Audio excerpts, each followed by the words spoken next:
Welcome back. As the Adani crisis continues to make waves across the globe, American business tycoon has now sparked a massive row. He sparked fear, believe it or not, of a Hindu state in India. He says that India's Prime Minister Narendra Modi will be weakened by the crisis, which will open the door for democratic revival of India.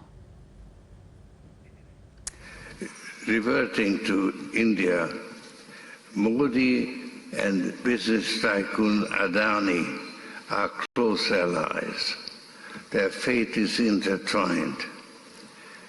Adani Enterprises tried to raise funds in the stock market but failed. Adani is accused of stock manipulation and his stock collapsed like a house of cards.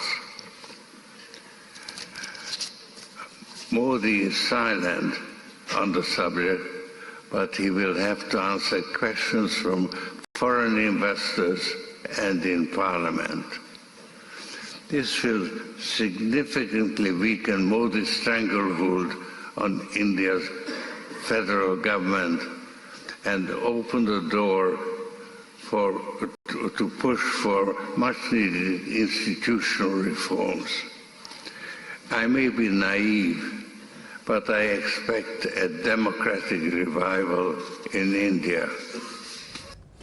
Well, absolutely shocking statements coming from the side of George Soros. But when we look at his background, there's no surprise that he has once again chosen to deride India. My colleague Mohit is live with us. He's going to bring us more details on the same. Mohit, apologies. In the backdrop of the Adani crisis, of course, you have Mr. Soros, who has once again sparked a massive row.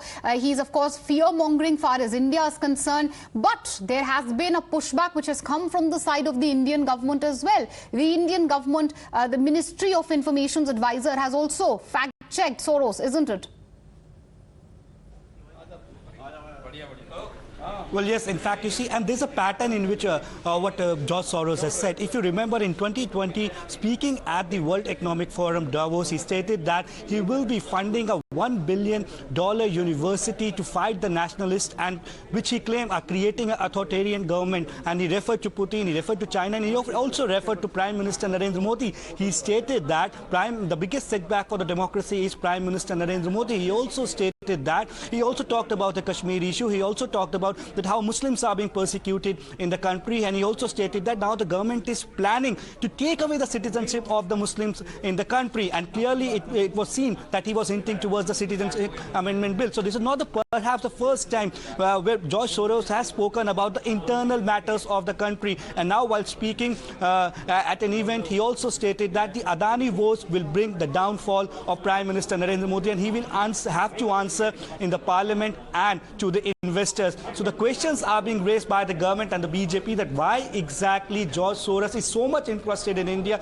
because the BJP in some time from now, you see, the stage is all set. Smriti Irani will be addressing a press conference. In all likelihood, this press conference is on George Soros, and George so we are expecting, of course, a counter